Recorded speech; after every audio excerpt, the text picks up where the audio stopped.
Il y a 4 semaines, Niabora était le premier bébé à naître dans cette clinique du Sud-Soudan. La maternité n'a ouvert qu'en octobre. Avant, à Duong, les accouchements se faisaient à la maison. D'après les Nations Unies, plus de femmes meurent en couche dans cette région du monde que n'importe où ailleurs. Certaines arrivent dans un état critique. Parfois, elles ont perdu beaucoup de sang.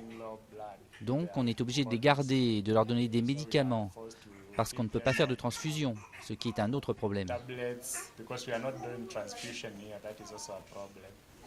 Les hôpitaux sont très rares dans cette région rurale où un enfant sur 7 meurt avant d'avoir 7 ans. Le petit Daniel avait des problèmes de foie et de cœur quand il est arrivé ici, frappé par le paludisme et une pneumonie.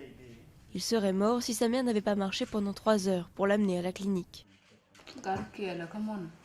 Mon bébé avait des convulsions, il était malade, il toussait et il ne tétait pas. La clinique de l'ONG Sign of Hope, un signe d'espoir, peut traiter 150 patients par jour. Le centre médical le plus proche après celui-ci est à 6 heures de marche. Partout, on manque de médecins et d'infirmières, et le pays compte seulement 100 sages-femmes. Le nouveau gouvernement prévoit de construire des centres de soins sur tout le territoire.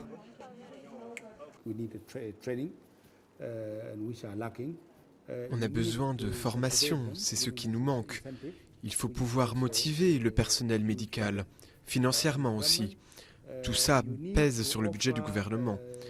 Il faut aussi apporter des équipements sur place et des médicaments.